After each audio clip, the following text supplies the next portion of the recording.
Hello students, this is the second video lecture of chapter 4, Structure of the Atom, class 9th, Science. So in the first video lecture, what we discussed was, we started with, since the chapter's name is Structure of Atom, we, started with the introduction of, the subatomic particles. Okay, that was, contradicted by the one of the postulate given by Dalton's atomic theory.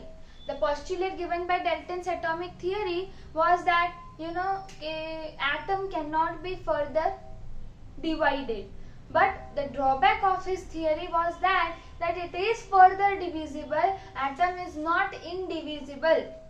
Okay, although the meaning of atom is indivisible, but it is further divisible into 3 subatomic particles, regarding which we have discussed about the discovery of electrons, discovery of protons, and some knowledge regarding neutrons, who discovered in which year. So we at last of that particular video we discussed these 3 subatomic particles in a tabular form. We made a comparative study regarding these 3 subatomic particles, which were electrons, protons and neutrons. Okay, so in case if I talk about how we differentiated, so we differentiated on the basis of their year of discovery, who discovered them, okay, and their atomic charge, and I mean their charge, okay, their mass, and how they are arranged inside the atom, where these particular subatomic particles are present. Okay, so as we have discussed, okay, we understood what is their mass, what is their charge, who discovered in which year, where they are present. How did we come to know where these subatomic particles are present? Okay, repeating again, if you missed that, I said, how would you come to know that where these electrons and other subatomic particles, protons and neutrons, are arranged inside the atom? So this was the information regarding this were given in the form of models. Different scientists जुट गए वो race में कि भाई हम बताएंगे कि भाई सब एटॉमिक पार्टिकल्स कैसे, मतलब देखते हैं ना कि भाई चलो ये साइंटिस्ट भी कर रहा है, ये भी कर रहा है, तो चलो हम भी करते हैं, हम क्यों पीछे रहे, इन दैट सेंस, है ना. So this different scientist started searching, वो बहुत क्या कह सकते हैं कि बहुत वो क्या बोलते हैं, उस टाइम पे बहुत ज्यादा प्रचलित था ये टॉपिक, और इसके ऊपर डिस्कवरी करने में सबको मजा आ रही थी, कुछ नया जानने में मजा आती. इंस्टेड ऑफ कि भाई ये इंस्टाग्राम पे इसके 3 आईडी हैं, या जो भी कहते हैं मुझे नहीं पता, इंस्टाग्राम पे इसके 3 आईडी हैं, यूट्यूब पे मतलब कह सकते हो, या व्हाट्सएप पे ये इतना सारा बैठता है, जो भी है, हाँ, फेसबुक है इसके पास, तो चलो हम भी फेसबुक खोलते हैं. उस टाइम पे फेसबुक वगैरह नहीं था, लेकिन ऐसा होता था कि भाई ये डिस्कवरी कर रहा है, या ये कुछ सर्च कर रहा है, ये कुछ रिसर्च कर रहा है, तो चलो देखा देखी में हम भी कुछ. और कभी कभी ऐसा भी होता था कि साइंटिस्ट जो है वो मतलब डिस्कवरी कुछ और कर रहे हैं, मतलब कुछ डिस्कवरी भी नहीं कहो, चलो रिसर्च कुछ और कर रहे हैं, और कुछ और ही डिस्कवर हो जाता था, वो हिट एंड ट्रायल मेथड से करते थे, या तो बाय लक, बाय चांस, चलो हो गया, है ना. तो ऐसा भी गुड लक होता था. क्यों, मेहनत करने के लिए तैयार हो तो लक भी साथ देगा, है ना. वो सुना है ना कि 99% जो होता है वो तुम्हारी मेहनत होती है, 1% लक फैक्टर है. तो start learning new things instead of new things. मतलब ऐसा नहीं कह रही है कि सिर्फ पढ़ते रहो, और ये जो भी जिसमें भी इंटरेस्ट है उसमें इंटरेस्ट बनाए रखो, ठीक है. और जो काम कर रहे हो फिर उसी में फोकस करो. अभी क्या कर रहे हो, मेरे साथ पढ़ रहे हो, तो इसी में फोकस रखो. आजू बाजू मत देखो, मोबाइल में देख रहे हो, ऊपर से व्हाट्सएप का नोटिफिकेशन आया, तो थोड़ी देर के लिए नोटिफिकेशंस बंद कर दो और यहाँ पे ध्यान दो. चलो. हाँ, तो मैं कह रही थी कि बहुत सारे जो साइंटिस्ट थे वो रेस में लग गए थे कि भाई हमें कुछ डिस्कवर करना है. तो बहुत सारे जिन्होंने अपना अपना मॉडल दिया कि भाई एटम के अंदर ऐसे पार्टिकल्स ऐसे अरेंज हो सकते हैं, मतलब ये पार्टिकल्स ऐसे अरेंज हो सकते हैं, इलेक्ट्रॉन्स ऐसा होगा, जैसे थॉमसन मॉडल हमने डिस्कस किया. फिर रदरफोर्ड ने तो अपने एक्सपेक्टेशंस रखे थे कि भाई मुझे ऐसा देखने को मिलेगा, क्योंकि वो रिच था, रदरफोर्ड बहुत रिच था, ठीक है, फिर भी मेहनत कर रहा था ना. ऐसा तो नहीं बोला नहीं मैं तो वैसे है तो फिर क्यों मेहनत करूँ, ऐसा थोड़ी ना था। तो जो रदरफोर्ड था उसने क्या किया, उसने थिन गोल्ड फॉइल ली है ना। तो वो क्यों ली थी वो हमने डिस्कस किया, नहीं पता, move down to first video lecture, see through it how we discuss different atomic models by Thomson which was having one drawback. And what was that drawback? regarding the he was able to explain the overall neutrality of atom, but the arrangement was not correct. In case if we talk about Rutherford's model, there were drawbacks, but these drawbacks were overcome by bore आया, उसने बोला नहीं भाई Rutherford सही है, और उसने थोड़ा सा मॉडिफाई करके फिर लोगों को समझाया कि नहीं भाई रदरफोर्ड सही है। सो टू चेक इट आउट कि कैसे हुआ, कैसे मतलब किया, कैसा अरेंजमेंट था, क्या एक्सपेक्टेशंस रखी थी, और क्या रदरफोर्ड ने वो एक्सपेक्टेशंस मतलब जब एक्सपेरिमेंट किए तो उसको वो एक्सपेक्टेशंस के अकॉर्डिंग रिजल्ट्स और ऑब्जर्वेशंस मिले कि नहीं। To check it out, check first video lecture, we move down to here today's lecture. Now as I say कि बोर ने जब बताया तो उसके रिलेटेड हमने कुछ शेल्स, ऑर्बिट्स, एनर्जी लेवल्स इसके बारे में डिस्कस किया था। फिर मैंने कहा था कि नेक्स्ट लेक्चर यानी दिस लेक्चर में हम क्या डिस्कस करेंगे, कहां से स्टार्ट करेंगे कि how electrons are arranged in तुम कह सकते हो एनर्जी लेवल्स, तुम कह सकते हो शेल्स, तुम कह सकते हो ऑर्बिट्स।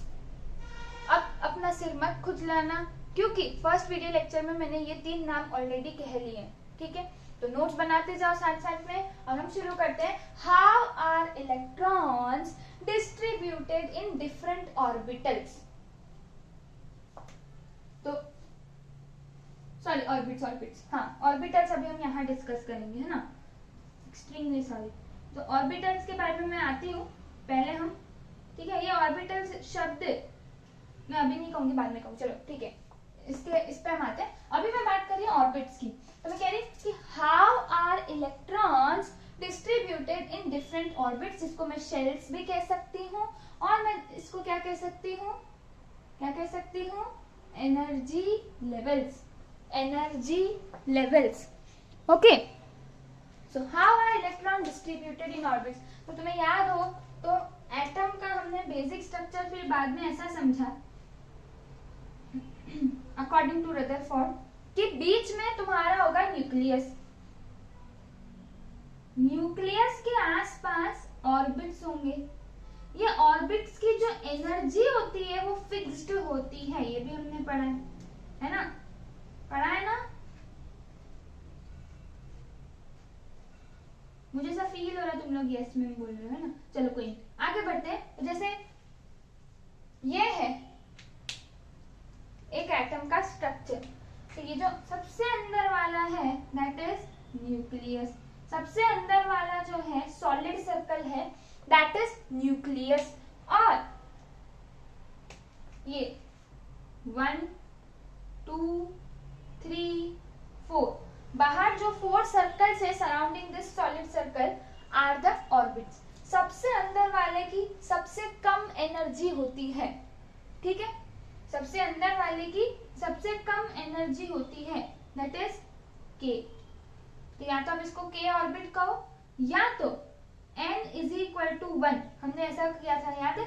फिर हमने बोला था n is equal to 2l, n is equal to 3m, n is equal to 4 klm n। ये डिफरेंट एनर्जी लेवल्स हैं, या कह सकते हो डिफरेंट ऑर्बिट्स हैं, या कह सकते हो डिफरेंट शेल्स हैं। और ये जो हमने इसके साथ साथ n is equal to 1, n is equal to 2, n is equal to 3, n is equal to 4, ये क्यों लिखा था, ये स्मॉल n क्या है। तो स्मॉल n जो है वो है ऑर्बिट नंबर। भाई ये ऑर्बिट का नंबर है, ये फर्स्ट ऑर्बिट है, ये सेकेंड ऑर्बिट है, ये थर्ड ऑर्बिट है, ये फोर्थ ऑर्बिट है। मुझे बताओ कि इन ऑर्बिट्स में से 4 ऑर्बिट्स दिखाएं, इन 4 ऑर्बिट में से किसकी सबसे ज्यादा एनर्जी होगी। इन 4 ऑर्बिट्स में से which one would be having highest energy? Okay, so you know the answer is this, n is equal to 4, orbit number 4 is having highest or maximum energy. This orbit number is also known as energy level index. Orbit number is also known as energy level index. Okay, so we would be reaching to this. First of all, let us see that if you see this first statement, the distribution or arrangement of electrons in different shells, the distribution of electrons, their arrangement in different orbits, okay?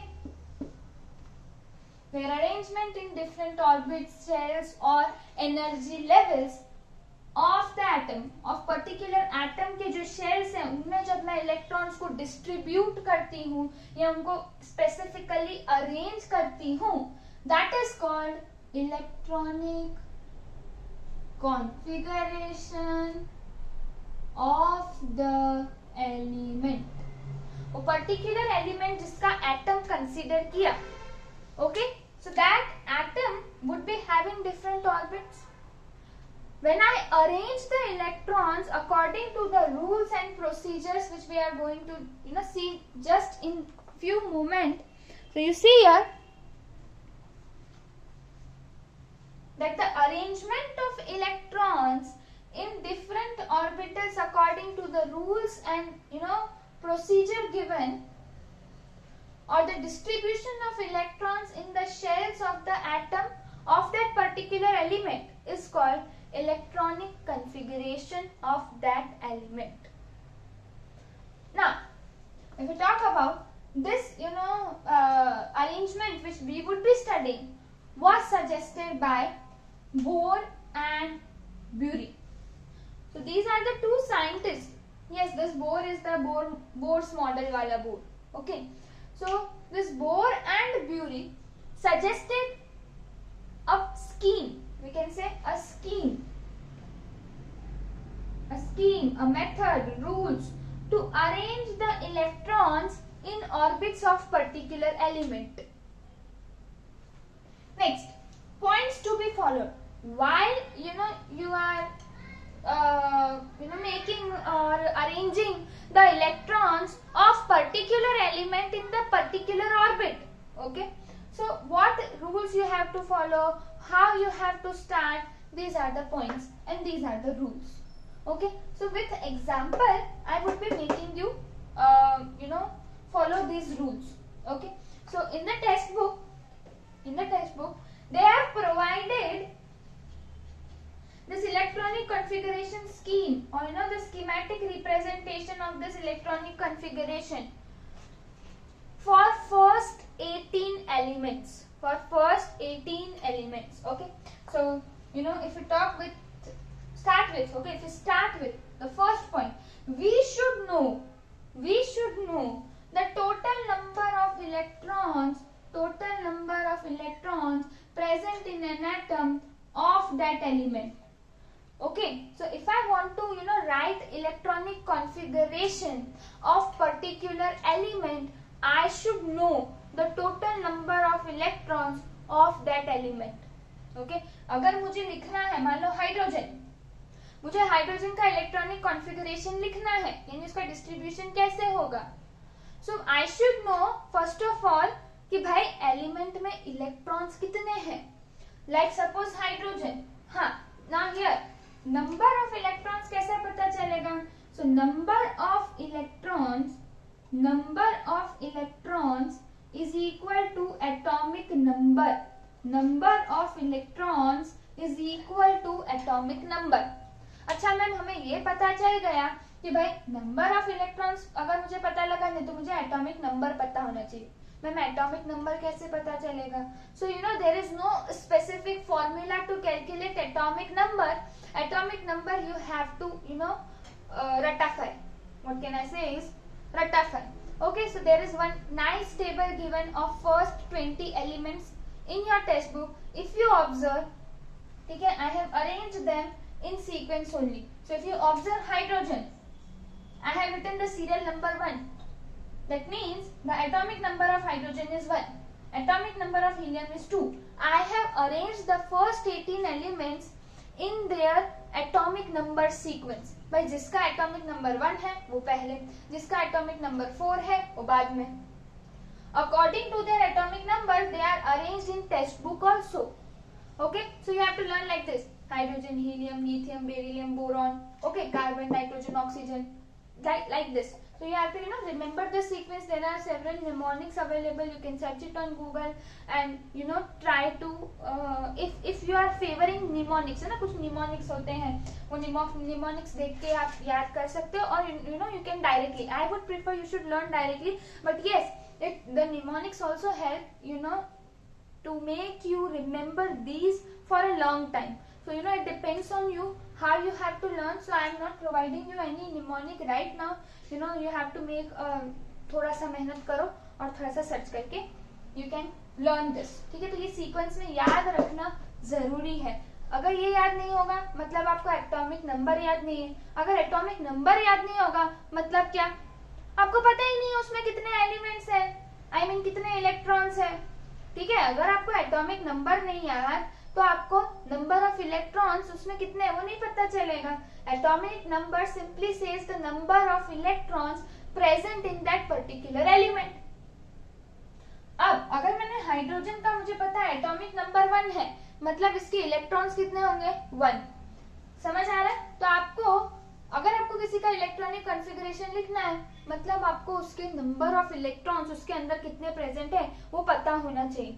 वो कैसे पता चलेगा? तो भाई आपको उसका atomic number पता होना चाहिए, और एटॉमिक नंबर पता लगने के लिए क्या करना है, तो याद करना है. जैसे सीक्वेंस में टेक्स्ट बुक में दिया है, you have to go like that. Are you getting? Okay. Next point, for writing the electronic configuration, what you have to follow is these electrons should be filled in various shells. Yes, अलग-अलग shells में accordingly, मैंने बनाया था ना ये nucleus, orbit, तो अलग-अलग shells में electrons को we would be filling. Okay, one by one. ठीक है, ऐसा नहीं कि है ना, मान लो this is my nucleus, first orbit, second orbit, third orbit, fourth orbit. ठीक है, आई हैव 2 इलेक्ट्रॉन्स. तो ऐसा नहीं कि मेरा मन किया मैंने 1 यहाँ पे डाल दिया, अब मुझे दूसरा यहाँ नहीं, मुझे यहाँ अच्छा लग रहा है तो मैंने यहाँ रख दिया. This is not the way. Okay, you have to follow step by step. ठीक है, step by step you have to arrange the electrons according to the rules. We are reaching to that. Okay, so one by one in order of increasing energy. ठीक है, तो पहले order of increasing मतलब यहाँ से यहाँ जाओगे तो इंक्रीज हो रहा है. ठीक है, मतलब ये सबसे लोएस्ट, फिर इससे थोड़ी ज्यादा, इससे थोड़ी ज्यादा, और यहाँ पे सबसे ज्यादा एनर्जी. तो इलेक्ट्रॉन्स सबसे पहले वहां जाएंगे जहां पे सबसे कम एनर्जी होगी. ठीक है, तो जैसे अभी अगर मैं हाइड्रोजन की बात करती हूँ तो न्यूक्लियस, मुझे पता है हाइड्रोजन का एटॉमिक नंबर 1 है, मतलब इसमें इलेक्ट्रॉन भी कितना होगा 1, तो 1 डालने में तो मुझे कोई प्रॉब्लम नहीं है. ये ऐसा. ठीक है, हीलियम, इसका एटॉमिक नंबर 2, यानी इसमें मैं इलेक्ट्रॉन्स कितने डाल सकती हूँ 2, तो मैंने 2 डाल दिए. समझ आ रहा है? मतलब आपको लो से स्टार्ट करना है और फिर आगे बढ़ना है, दूसरे ऑर्बिट्स में डालना है. ठीक है, and you have to follow by adding electrons, you have to follow 2n square rule. 2n square rule. तो ये 2n square rule क्या कहता है? ये फर्स्ट रूल है. The maximum number of electrons present in shell, कि भाई एक शेल में मैं ज्यादा से ज्यादा कितने इलेक्ट्रॉन्स डाल सकती हूँ, तो वो ये रूल कहता है. तो वो आप इस फॉर्मूला से कैलकुलेट करो. 2n square. अब स्मॉल n क्या है? Small n is the orbit number. ठीक है, तो ये n इज इक्वल टू 1, ये n is equal to 2, n is equal to 3, n is equal to 4. So n is the orbit number और energy level index. That can be 1, 2, 3 and so on.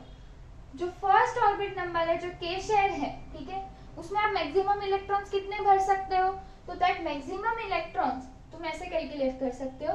Maximum electrons की भाई वो particular shell में, मान लो first orbit में मैं कितना electrons डाल सकती हूँ मैक्सिमम, तो मैं कैलकुलेट करूंगी 2n²।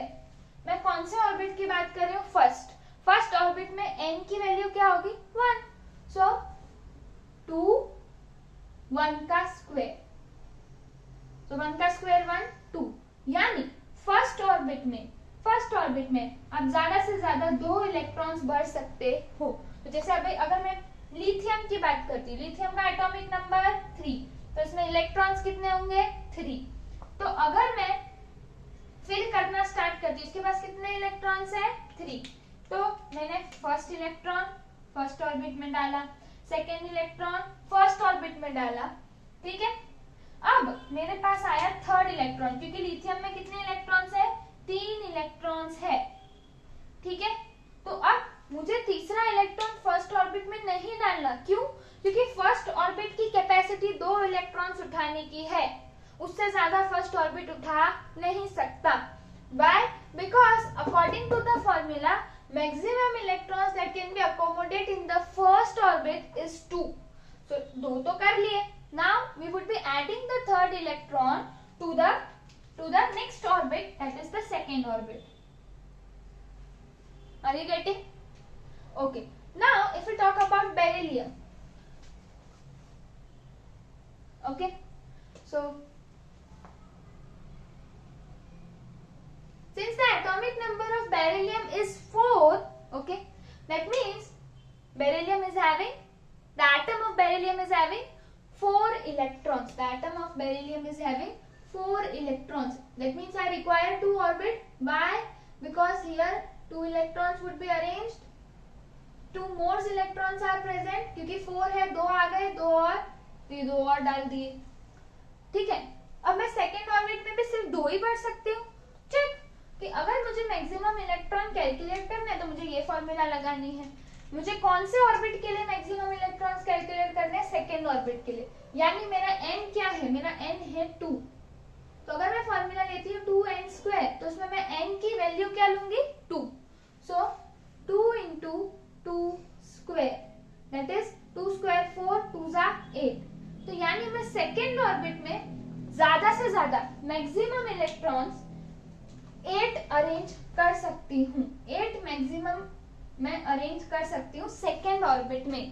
तो you observe boron is having 5 electrons because the atomic number of boron is 5। First orbit में मैक्सिमम कितने डाल सकते हैं? 2। देखो मैंने कैलकुलेट भी किया, के शेल में 2 जाते हैं, ओके। फिर अभी कितने बचे? 5 में से 2 डाल दिए, 3 बचे। तो सेकेंड ऑर्बिट में मैं ज्यादा से ज्यादा कितने अरेंज कर सकती हूँ? 8। मतलब क्या कि मैं 3 तो आराम से कर सकती हूँ, ठीक है।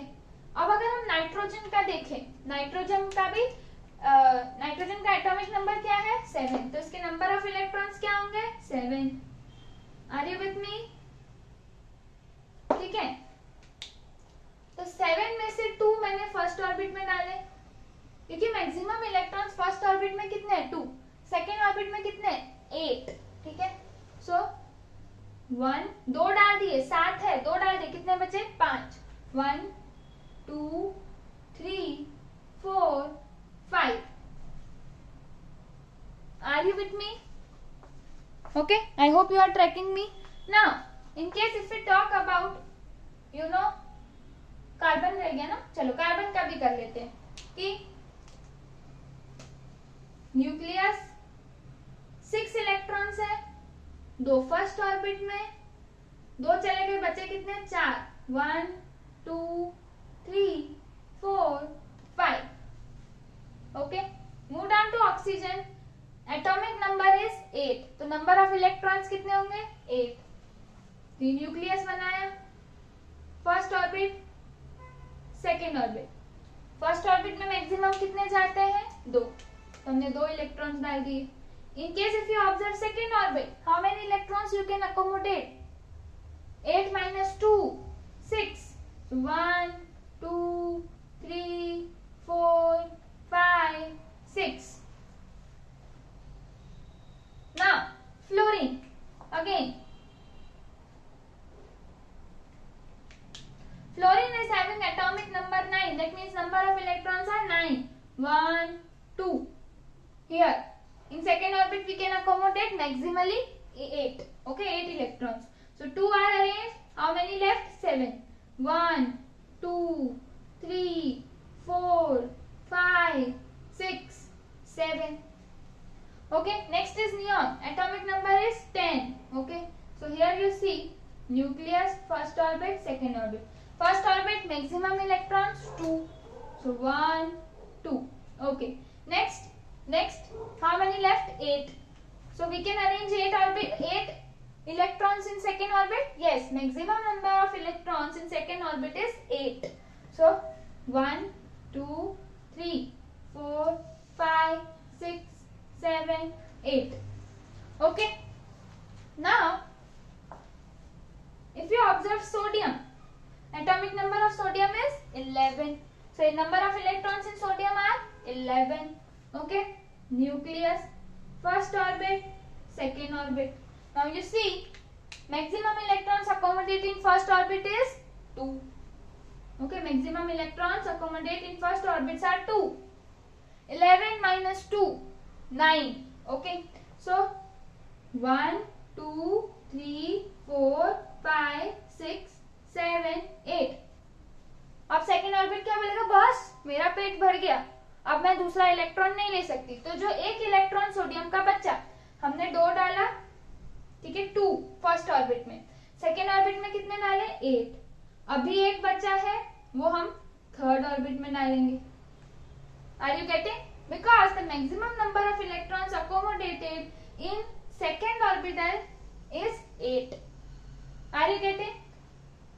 तो अब तुम्हें समझ आया कैसे करना है. अब इसी तरह तुम इनका सबका करोगे और जब तुम आर्गन पे आते हो, ठीक है, ये सेम ही है, तुम्हें ये नहीं बताऊंगी, ठीक है. अब अगर तुम आर्गन पे आते हो तो आर्गन पे तुम क्या कर रहे हो? न्यूक्लियस ले रहे हो. फर्स्ट ऑर्बिट में 2 मैक्सिमम इलेक्ट्रॉन्स, सेकेंड ऑर्बिट में 8 1 2 3 4 5 6 7 8. देखो 8 प्लस 2 10, लेकिन आर्गन के पास कितने इलेक्ट्रॉन्स है? 18 इलेक्ट्रॉन्स. तुमने फर्स्ट ऑर्बिट में 2 इलेक्ट्रॉन्स डाले, सेकेंड ऑर्बिटल में 8 डाले, अब 8 बचे ना, और 8 प्लस 2 10, 8 और बचे, तो वो 8 किस में डालोगे? थर्ड ऑर्बिट में. 1 2 3 4 5 6 7 8. ओके, अब मान लो, ठीक है, चलो इधर तक तो समझ आया कैसे अरेंज किया, कैसे 8 आने के बाद नाइन्थ वाला जो है, तो उसने ऐसा नहीं बोला कि चलो 8 ही है, चलो ले लेते हैं. जैसे मम्मी बोलती है बेटा 8 की चल खा ले, रोटी 1 ही खा ले, तो तुम लोग बोले मम्मी पेट भर गया, तो भी वो बोलेगी नहीं चलो 1 खा लो, है ना. तो इसमें ऐसा नहीं चलता है. इसमें ये नहीं बोलेगा चलो 1 ही तो बचा है, दे दे, ऐसा नहीं होता है ना.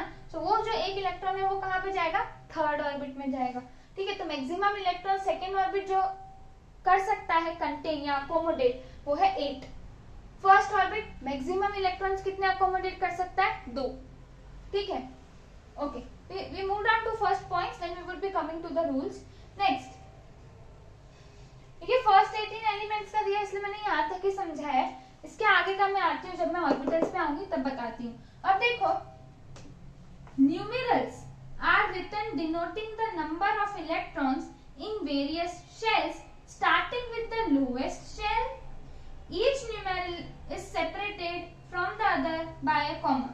यानी जब भी आप कोई भी एटम का इलेक्ट्रॉनिक कॉन्फ़िगरेशन लिखते हो, जैसे मान लो हाइड्रोजन, तो हाइड्रोजन का तुम लिखोगे 1, हीलियम का 2, ये फर्स्ट ऑर्बिट में जितने इलेक्ट्रॉन्स है वो. अब जैसे लिथियम का लिखोगे तो तुम क्या लिखोगे? पहले ऑर्बिट में कितना है? 2, फिर कॉमा करो. This numbers are denoted as numerals, they are known as numerals. तो 2. सेकेंड ऑर्बिट में कितने इलेक्ट्रॉन्स है? 1, तो 2, 1. ये हो गया इसका इलेक्ट्रॉनिक कॉन्फ़िगरेशन. ये बताया है कि फर्स्ट ऑर्बिट में लिथियम के फर्स्ट ऑर्बिट में 2 इलेक्ट्रॉन्स है, सेकेंड ऑर्बिट में 1 इलेक्ट्रॉन है. जैसे तुम यहाँ बेरिलियम में देखो, इसमें कैसे लिखोगे? फर्स्ट ऑर्बिट में कितने हैं? 2, सेकेंड ऑर्बिट में कितने हैं? 2. तो कॉमा से तुम न्यूमेरल्स को सेपरेट करो. जैसे हम ले लेते हैं नाइट्रोजन, तो फर्स्ट ऑर्बिट में कितने हैं? 2, सेकेंड ऑर्बिट में कितने हैं? 5. ठीक है, इस तरह से तुम अरेंजमेंट बता सकते हो. जैसे अभी हम इधर की बात करें सोडियम की, तो 2 8 1, तो ये फर्स्ट ऑर्बिट में कितने हैं? 2, सेकेंड ऑर्बिट में कितने हैं 8, थर्ड ऑर्बिट में कितने हैं 1। मैग्नीशियम का क्या होगा, फर्स्ट ऑर्बिट में 2 है, सेकेंड ऑर्बिट में 8 है और थर्ड ऑर्बिट में 2 है। मैंने बोल दिया, तुम चेक करो ये सही है कि नहीं। It will be definitely correct, but you know you check whether you are getting this or not, okay, in magnesium. So like this, you know, this electronic configuration is written. So this point says that you have to write in this form. We move down to rules. First rule तो मैंने समझा दिया, क्या कि भाई maximum electrons एक orbit कितना पकड़ सकता है depends on orbit to orbit. भाई के शेल 2, एल शेल यानी जिसका ऑर्बिट नंबर 2 है वो 8, मैक्सिमम 8 इलेक्ट्रॉन्स अकोमोडेट कर सकता है, ठीक है। फिर थर्ड जो है ऑर्बिट वो मैक्सिमम 18 इलेक्ट्रॉन्स अकोमोडेट कर सकता है। Fourth orbit maximum 32 electrons accommodate कर सकता है ना। नेक्स्ट जो रूल है वो बोलता है कि the maximum number that can accommodate in outer most orbit is 8। अभी हमने पढ़ा कि भाई maximum number accommodated in first orbit is 2, चलो ठीक है। बाकी सब में आप मैक्सिमम 8 ही अरेंज कर सकते हो, ना 18 कर सकते हो ना 32 कर सकते हो। तो अभी तो तुम लोग को प्रॉब्लम नहीं आएगी क्योंकि तुम्हें 18 तक ही याद रखना है, जिसमें लास्टली 8 ही कर रहे हो।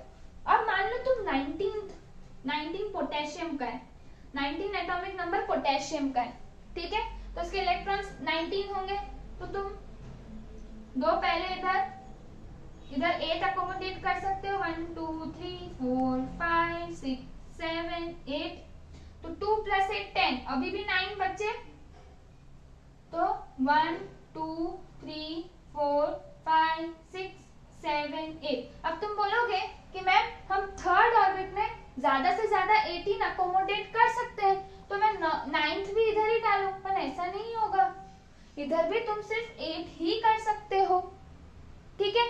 तो इस कंडीशन में हम इसको बोलते हैं ऑक्टेट रूल, यानी 8 ही डाल सकते हो, फिर चाहे वो थर्ड हो कि फोर्थ हो।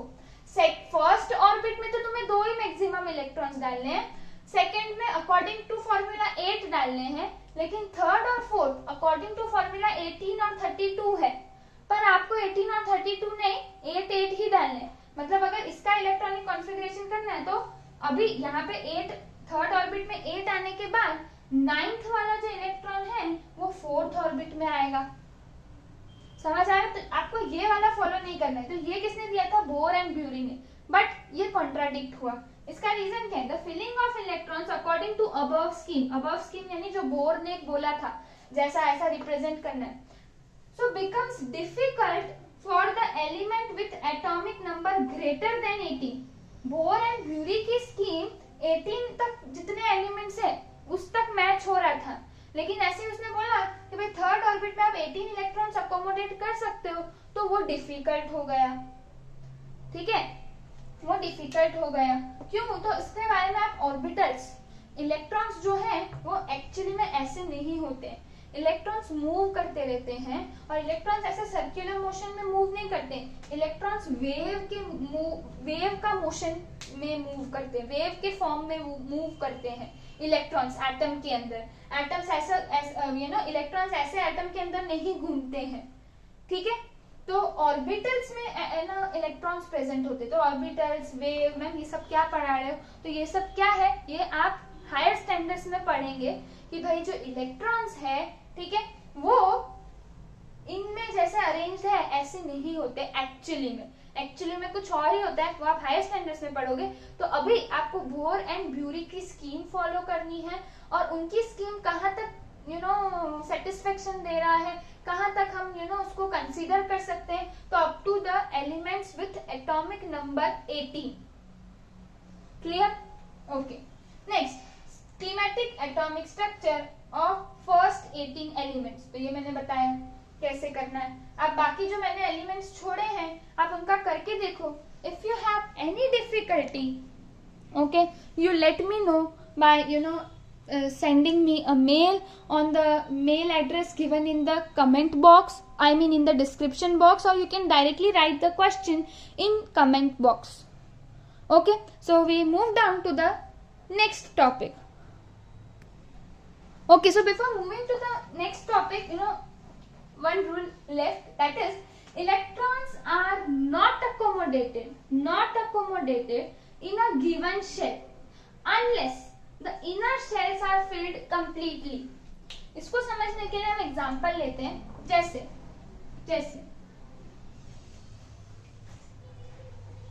कोई भी एक ले लो, चलो हम नियॉन ही ले लेते हैं। नियॉन का इलेक्ट्रॉनिक कॉन्फ़िगरेशन कैसा लिखोगे? 2 8। देखो 8 + 2 10 होता है, हाँ, तो ये इलेक्ट्रॉनिक कॉन्फ़िगरेशन सही है। देखो मैक्सिमम फर्स्ट ऑर्बिट में 2 है, ठीक है 2, मैक्सिमम सेकेंड ऑर्बिट में 8 है, 8, ठीक है सही है, चेक कर लिया। अच्छा अब देखो, अब मैं इसको अरेंज करना चालू करती हूँ, ठीक है। मैंने बोला मुझे 2 इलेक्ट्रॉन फर्स्ट ऑर्बिट में डालना है, मैंने एक इलेक्ट्रॉन डाला, दूसरा मैं इधर डाल रही हूँ, मेरे को लगा नहीं, मेरे को दूसरा इधर ही डालना है, इसमें अच्छा नहीं लग रहा, तो ऐसा नहीं कर सकते हो। जब तक ये कंप्लीटली फिल्ड नहीं है, मतलब फर्स्ट ऑर्बिट में 2 इलेक्ट्रॉन्स नहीं है, तब तक कोई भी इलेक्ट्रॉन सेकेंड ऑर्बिट में नहीं जाएगा। Same case is followed. Suppose if we take sodium, जैसे मान लो सोडियम है, तो सोडियम का क्या है 2 8 1, तो मान लो 2 है, इधर 8 आ गए, ठीक है। अभी 1 2 3 4 5 6 7, थर्ड ऑर्बिट में तब तक नहीं जाना है जब तक यहाँ पे 8 नहीं है। देखो यहाँ पे गिनो 1 2 3 4 5 6 7। अगर 8th इलेक्ट्रॉन जो है वो तुमने इधर डाल दिया तो this is not the correct way. पहले इसको कंप्लीटली फिल करो, फिर ही जो लास्ट इलेक्ट्रॉन है वो इधर डालो। समझ आ रहा है? मतलब कंप्लीटली जब तक फिल नहीं होगा अंदर का, बाहर वाले शेल में आप दूसरा इलेक्ट्रॉन नहीं डाल सकते, वो भी एक रूल है, ठीक है। तो आप ये थोड़ा सा देख लें, अच्छे से रूल्स वगैरह लिखें, कैसे फॉलो करने हैं, कौन से पॉइंट्स कंसीडर करने हैं, एटॉमिक नंबर याद रखें। इसी को देखते हुए हम नेक्स्ट टॉपिक पे अब बढ़ते हैं।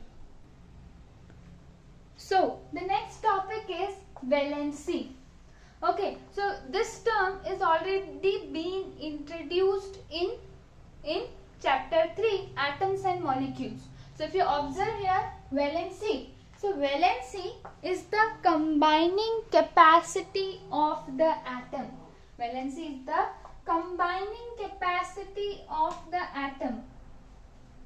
थोड़ी देर में समझ आ जाएगा इसको combining capacity of the atom क्यों कहा। देखो अभी हम पढ़ के आए, ठीक है, रूल्स जब पढ़ रहे थे किसके इलेक्ट्रॉनिक कॉन्फ़िगरेशन, ठीक है, कि भाई इलेक्ट्रॉन्स को मुझे पर्टिकुलर शेल में डिस्ट्रीब्यूट करना है तो मैं कैसे अरेंज करूंगी। तो मैंने कहा था कि मैक्सिमम इलेक्ट्रॉन्स जो अकोमोडेट हो सकते हैं, ठीक है, जैसे ये हो गया तुम्हारा न्यूक्लियस, फर्स्ट ऑर्बिट में maximum electrons 2 according to Bohr and Bury. हाँ, सेकेंड ऑर्बिट में कितने मैक्सिमम इलेक्ट्रॉन्स 1 2 3 4 5 6 7 8।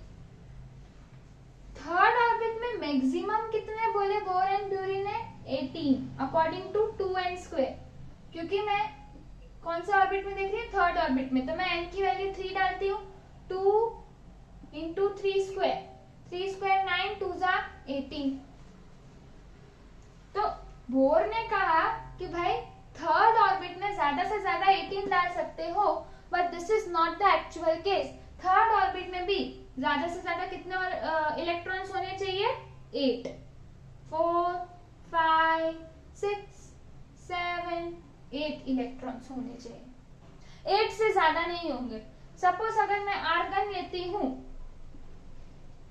तो आर्गन का एटॉमिक नंबर है 18, आर्गन का एटॉमिक नंबर है 18, तो फर्स्ट ऑर्बिट में 2 जाएंगे 2, सेकेंड ऑर्बिट में 8 प्लस 2 10, अभी भी 8 बचे हैं इलेक्ट्रॉन्स, है ना, 18 इलेक्ट्रॉन्स है, 10 हमने अरेंज कर दिए, 8 इलेक्ट्रॉन्स बचे तो वो थर्ड ऑर्बिट में डाले। अब मैं अगर पोटेशियम लेती हूँ, पोटेशियम का एटॉमिक नंबर क्या है 19, मतलब इसके पास कितने इलेक्ट्रॉन्स है 19, वैसे ही अरेंज होंगे, 2 फर्स्ट ऑर्बिट में 8 सेकेंड ऑर्बिट में, थर्ड ऑर्बिट में अब मैं 9 लिखूंगी 8 लिखेंगे और फिर वापस 1, यानी फोर्थ ऑर्बिट में फर्स्ट 1 इलेक्ट्रॉन जो पोटेशियम का था वो आएगा, ठीक है। तो ये 19 का केस अभी हम छोड़ देते हैं, अभी सिर्फ हम 18 एलिमेंट्स जो एटॉमिक नंबर जिन एलिमेंट्स के starting from 1 to 18, So the elements, up to 18 atomic number with atomic number 18, okay, वहां तक के हम एग्जांपल्स देखकर बोर एंड ब्यूरी का कंसेप्ट ही लगाकर क्वेश्चन सॉल्व करेंगे। ठीक है, जो भी क्वेश्चन आएंगे उसको इस तरह से सॉल्व करना है। अब अगर मैं वैलेंसी की बात करती हूँ, ऑक्टेट रूल क्या कहता है कि फर्स्ट ऑर्बिट के अलावा, फर्स्ट में कितने होंगे 2, सेकेंड में मैक्सिमम कितने होंगे 8, 1 2 3 4 5 6 7 8 इलेक्ट्रॉन्स हुए। थर्ड ऑर्बिट में भी मैक्सिमम कितने होंगे 8, 1 2 3 4 5 6 7 8। फोर्थ ऑर्बिट में 32 ना होकर 8 ही होंगे, 1 2 3 4 5 6 7 8। समझ आ रहा है?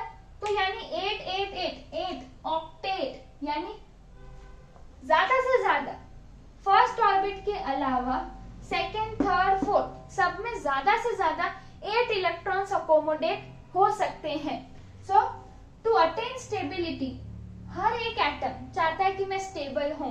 जैसे हर एक इंसान चाहता है कि मैं हमेशा खुश रहूं, मेरे पास अच्छा खासा पैसा होना चाहिए और मैं बस मतलब सेटिस्फेक्शन होना चाहिए, मेन ये है ना। सो हर इंसान ये चाहता है, ऐसे ही हर एटम चाहता है कि वो स्टेबल रहे। अब स्टेबल कैसे रहेगा? जब उसके वैलेंस शेल, अब यहाँ पे 2 न्यू टर्म्स आती है, एक आता है वैलेंस शेल और एक आता है वैलेंस इलेक्ट्रॉन्स। 2 न्यू टर्म्स आए। In case if I talk about valence shell is outermost orbit or outermost shell, whatever you want to consider. Let us take outermost orbit of an atom. Okay, तो जैसे अगर मैं hydrogen का लेती हूं, तो क्योंकि हाइड्रोजन का एटॉमिक नंबर है 1, तो उसके इलेक्ट्रॉन्स भी 1 होंगे, तो मैं इसको इस तरह से करूंगी। तो हाइड्रोजन का वैलेंस शेल कौन सा है? K shell. K shell is the valence shell of hydrogen. अब अगर मैं लेती हूँ मैग्नीशियम, मैग्नीशियम का एटॉमिक नंबर है 12, यानी इसके पास 12 इलेक्ट्रॉन्स है। Let us start arranging nucleus. First orbit में मैक्सिमम 2 हो सकते हैं, सेकेंड ऑर्बिट में मैक्सिमम 8, 2 3 4 5 6 7 8। ओके, 2 + 8 10, अभी भी 2 बाकी हैं, तो सेकेंड ऑर्बिट में 8 से ज्यादा नहीं हो सकते, तो जो 2 बचे वो हम इधर डाल देते हैं। तो अब मुझे बताओ मैग्नीशियम का वैलेंस शेल कौन सा है? K है, L है कि M है? So it is M because M is the outermost. तो M shell is the valence shell for magnesium. अच्छा, अब मैं बोलूं valence electrons. So the electrons present in outermost shell or orbit. Number of electrons present in outermost shell or orbit. तो अगर मैं बोलूं कि हाइड्रोजन के वैलेंस इलेक्ट्रॉन्स कितने हैं? 1। मैग्नीशियम के वैलेंस इलेक्ट्रॉन्स कितने हैं? 2। कैसे कहा 2? तो इसके आउटर मोस्ट शेल में 2 है, इसलिए 2। एक और एग्जांपल, जैसे सोडियम है, न्यूक्लियस फर्स्ट ऑर्बिट में 2, सोडियम का एटॉमिक नंबर क्या है? 11। सोडियम का एटॉमिक नंबर 11। फर्स्ट ऑर्बिट में 2 हो सकते हैं मैक्सिमम, सेकेंड ऑर्बिट में 8, 1 2 3 4 5 6 7 8। 8 + 2 10, अभी 1 बच रहा है, तो वो हम थर्ड ऑर्बिट में डालेंगे। अब बताओ सोडियम के वैलेंस शेल कौन सा है? M shell. सोडियम के वैलेंस शेल को हम M बोलेंगे, M शेल। तो सोडियम के वैलेंस इलेक्ट्रॉन्स कितने हैं? 1। कैसे? तो तुमने देखा कि आउटर मोस्ट ऑर्बिट में कितने इलेक्ट्रॉन्स है? 1। तो वैलेंस इलेक्ट्रॉन्स कितने हो गए 1। ये बोल रहा है कि टू अटेन स्टेबिलिटी, ठीक है, एटम लूज गेन और share electrons with other atoms so as to complete their octet. Octet complete करना मतलब 8 electrons in their outermost shell.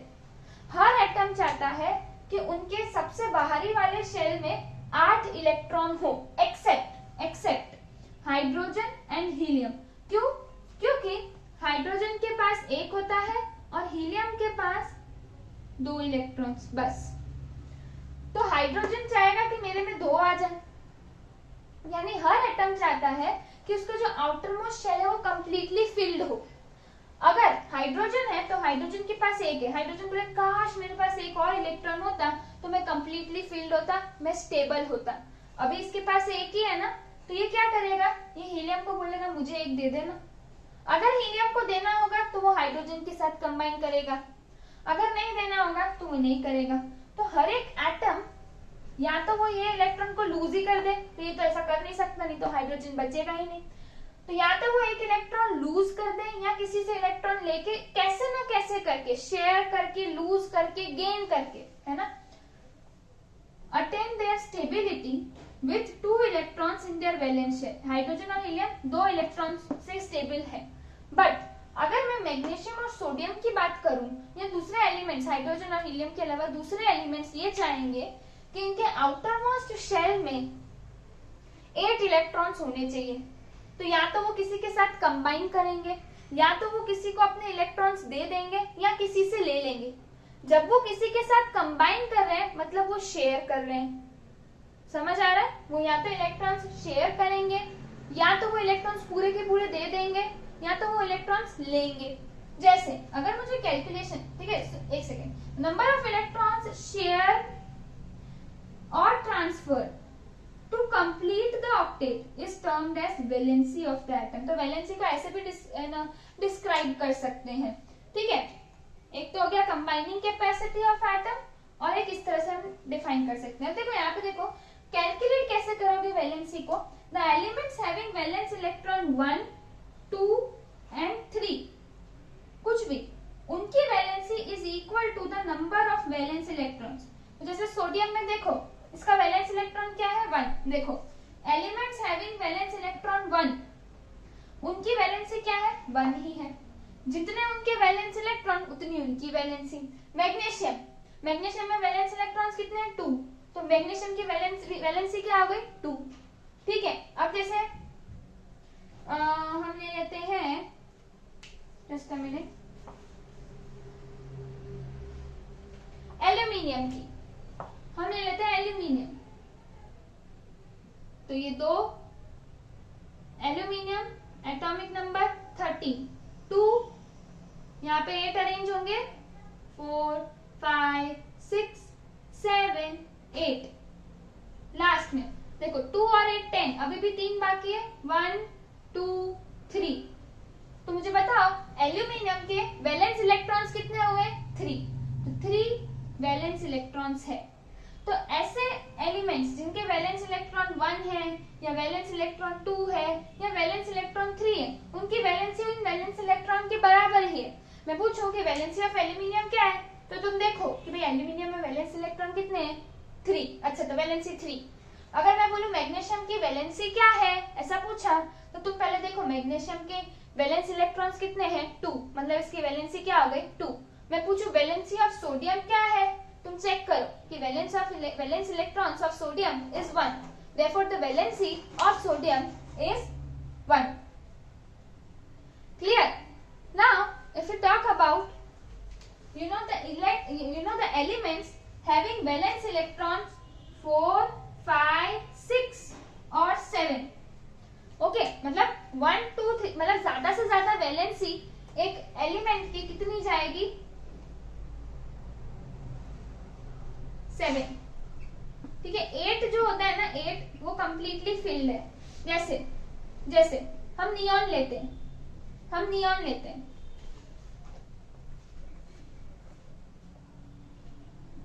Neon का एटॉमिक नंबर क्या है 10, नियॉन का एटॉमिक नंबर क्या है 10, ओके। न्यूक्लियस फर्स्ट ऑर्बिट में 2 इलेक्ट्रॉन्स, सेकेंड ऑर्बिट में 8, 1 2 3 4 5 6 7 8।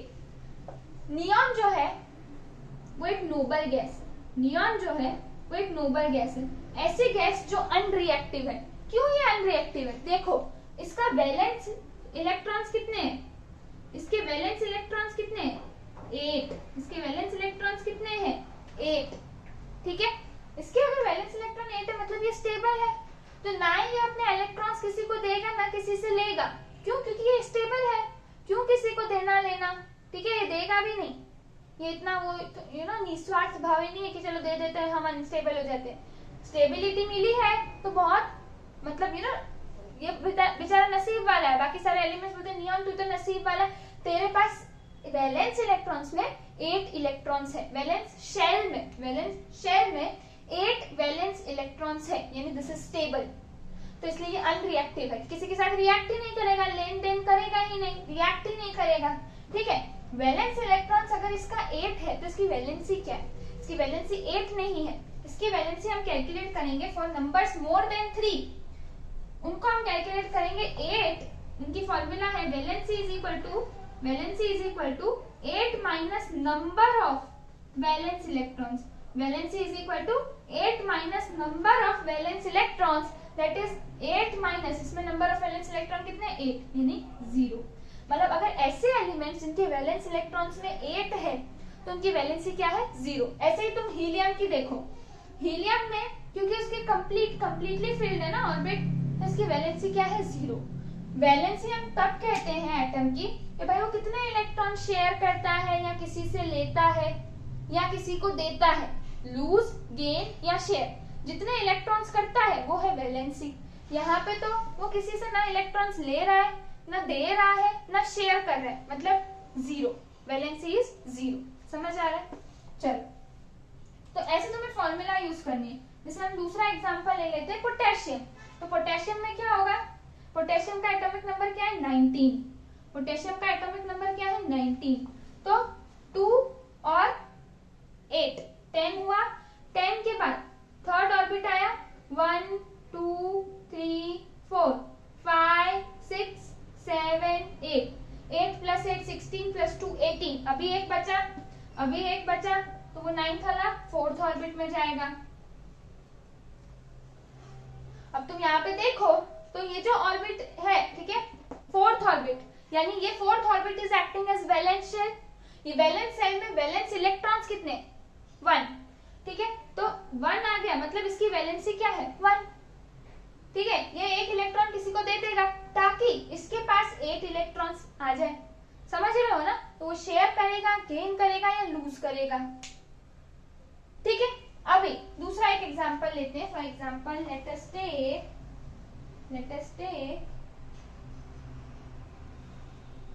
सिलिकॉन। तो सिलिकॉन का एटॉमिक नंबर है 14, ठीक है, तो 2 8 और बाहर 4,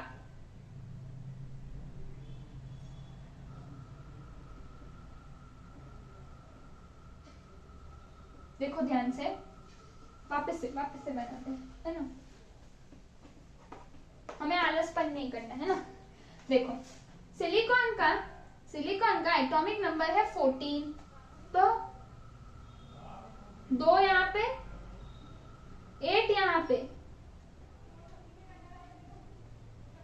तो 8 यहाँ पे मतलब क्या 8 प्लस 2 10, अभी भी 4 इलेक्ट्रॉन्स बचे हैं, 1 2 3 4 इलेक्ट्रॉन्स आ गए। अब क्या बोल रहा है कि ऐसे एलिमेंट्स जिनके पास 4 वैलेंस इलेक्ट्रॉन्स है क्या करेंगे, फॉर्मूला यूज करेंगे 8 minus number of valence electron, valence shell में कितने 4 इलेक्ट्रॉन, 8 माइनस 4 4, तो वैलेंसी ऑफ सिलिकॉन क्या हो गई 4। समझ आ रहा है? यानी 4 5 6 7 हो तो उसको 8 माइनस वो वैलेंस इलेक्ट्रॉन्स करने। अगर वैलेंस इलेक्ट्रॉन 1 2 या 3 है तो उसकी वैलेंसी उसके बराबर ही है, यानी किसी के पास अगर वैलेंस इलेक्ट्रॉन 1 है तो उसकी वैलेंसी 1 हो जाएगी, किसी के पास अगर 2 है जैसे मैग्नीशियम की तो 2 हो जाएगी, किसी के पास वैलेंस इलेक्ट्रॉन 3 है तो इसकी वैलेंसी 3 हो जाएगी। अब अगर मैं हीलियम की बात करती हूँ तो हीलियम का एटॉमिक नंबर है 2, ठीक है, तो यहाँ पे 2, लेकिन इसमें तुम ऐसा नहीं बोलोगे कि भाई इसका वैलेंस इलेक्ट्रॉन्स 2 है तो इसकी वैलेंसी 2 हो जाएगी, नहीं, क्योंकि ये देखो इसमें मैक्सिमम इलेक्ट्रॉन्स फर्स्ट ऑर्बिट में कितने होने चाहिए, 2, ये स्टेबल है, ये किसी को देगा इलेक्ट्रॉन, स्टेबल हो गया तो ना देगा ना किसी से लेगा, मतलब इसकी वैलेंसी क्या हो गई, 0, मतलब इसकी वैलेंसी क्या हो गई, 0, समझ आएगा। हीलियम एक एक्सेप्शन केस है, बाकी सारे केस में अगर 1 2 3 तुमने देखा, हाइड्रोजन भी सिमिलरली, हाइड्रोजन भी, उसमें भी तुम 8 - 1 नहीं कर सकते, ना ही तो तुम उसको कह सकते हो कि हाइड्रोजन की वैलेंसी 1 है, क्यों, तो भाई उसका तो पूरा ऑर्बिट भरा हुआ नहीं है, तो वो स्टेबल तो नहीं है, तो उसकी वैलेंसी 1 है तो 1। हीलियम का एक एक्सेप्शन आ गया, समझ आ रहा है। तो this was regarding valency and valence electrons. Okay, so अभी इन नेक्स्ट क्लास में छोटा सा टॉपिक है regarding atomic number, atomic mass, छोटा है but very important, isotopes, isobars, ये सब नए टर्म्स इंट्रोड्यूस होंगे, सो वो नेक्स्ट क्लास में चेक करेंगे।